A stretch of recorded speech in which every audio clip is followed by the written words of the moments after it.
what's going on, Warriors? It's Professor Joe. Professor Eric over here. And we're just back with a little more jiu-jitsu idea. I wanted to do something like if you're stuck at home and you have a grappling dummy, or even if you're just shadow boxing, there's a really interesting concept from Master Pedro Sauer, and he'll say it all the time in a seminar.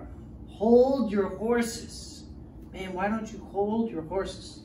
So what does it mean? A lot of times we create scramble opportunities because like we don't pass with control. Yep. When we mount, we get in a hurry and the person just escapes right away. So all that work of passing just went for nothing because you get reversed right away. When we get put in the guard or we get put in a defensive position like bottom of crossbody, people will freak out, right? Especially the beginner, that's really common. But as you progress, even your offense shouldn't have panic mode in there, right? So like a simple example we use is just going to the mount here. And I'll go left, just so they can see. So like a really common thing is, yeah, we're just gonna kind of ignore, like, we won't talk about the mechanics of mounting so much as just this concept. But a lot of people throw their leg to the floor and they touch their two knees like that, right? So what's gonna happen if I do that immediately is he's gonna go out the back door, see, before this knee touches. See if we go on this side. See, as soon as I try to plant my other knee, I'm too light on the other side. So what you need to do is hold your horses. You gotta slow down and make an attachment. We, in the gym here, we call it lag. We're waiting for the person to like bench press or do something physical. And then when that static muscle releases, that's when you advance to the next position. So like even if you're working your grappling dummy, what I'm gonna do is step over and pause. And I'm gonna imagine he's gonna buck or bridge or do whatever. And then when the lag happens, that's when I'm gonna mount.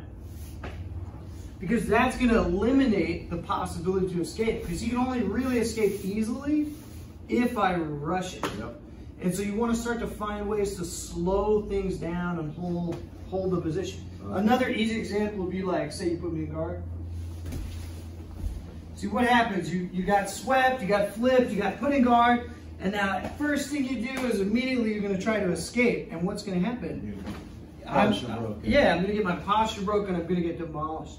So I don't have to be in any kind of a hurry here. I can just hang out and wait. And now the more he tries to attack, the more his legs are gonna open. Like even if Professor Eric comes up to try to break my posture, the more he's attached to me, now the more things are open. For sure. So you just need to like pause and calm down a little bit, particularly in transitions. Like one thing used to crush me with all the time is you get into half guard and then just wait. Yep. Because if you move first, I might escape. One of my favorite moves, actually, I learned from Pedro did it to me once, and it kind of ties up all that together. Is like when you slow, you want to give your opponent opportunities to make mistakes or make attachments to you. So like one of the things that like I'll do this with the stack pass sometimes, and this is kind of really good. Like I can just stack pass, and I'm not going to do a great one right here like this and have bad things happen, but I can slow it down. Maybe I give him the armpit to try to start pushing. And so when you slow down movement, you want that adversity. You want that person to touch you. Because what that does is that'll get you farther ahead. If you just run through positions, you're always going to make it more difficult on yourself, I think. Yeah. And you get to rest. Yep. While you make the other person uncomfortable. Yeah, so we think of like, even like that stack pass, what's the most people will touch your hip? Yeah. They'll touch your hip, they'll touch your armpit. So when you look at like, how does someone naturally, what do they naturally want to do?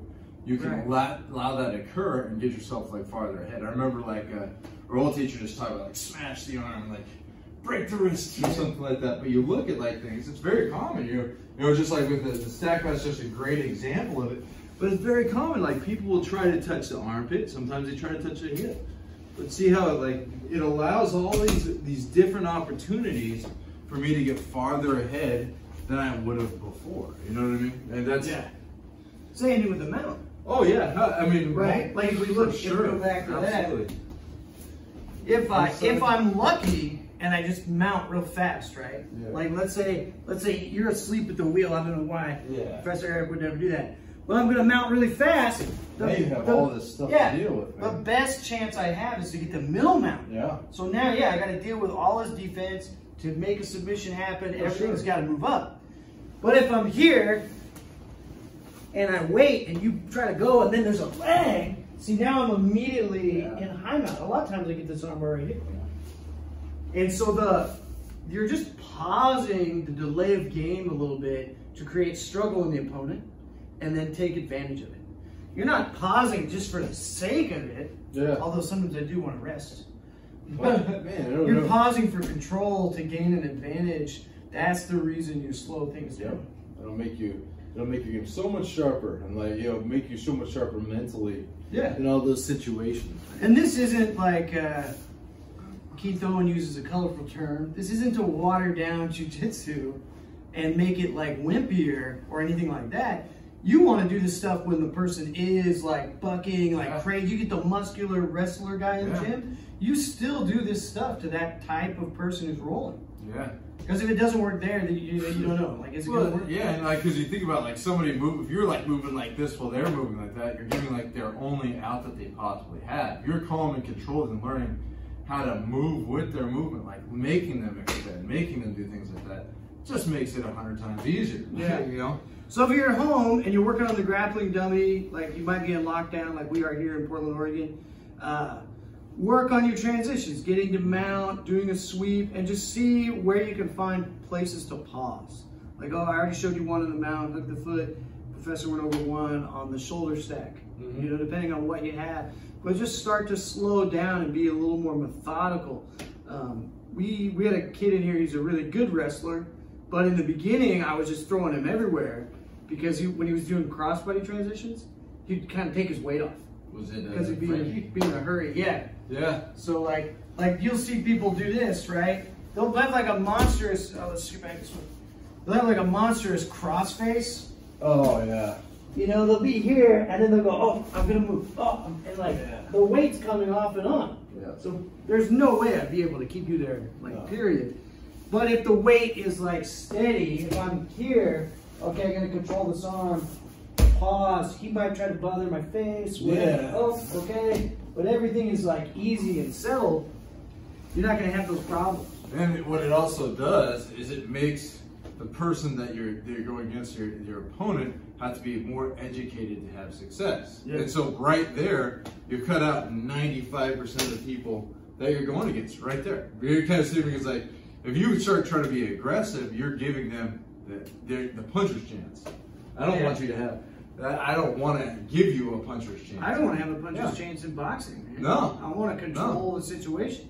Same thing on stand-up. You got to try to find ways to control and pause the action. Doesn't mean you're out of range or that nothing's working, but you control the other person. You dictate center line. And that's the same exact thing you got to do in jiu-jitsu. 100%, man. Hold good stuff. Your horses. Good stuff. Cool. All right, Warriors, we're gonna take off. Thanks for watching. Really appreciate you. We're trying to keep the channel updated. We got a bunch of subscribers and had a really cool guy. Shout out to Alex who contacted us from Germany the other day. Yeah, that's awesome. And happy to put up whatever we can put up for you guys. It's all for the community. So really appreciate you, Warriors. We are out. Warriors out.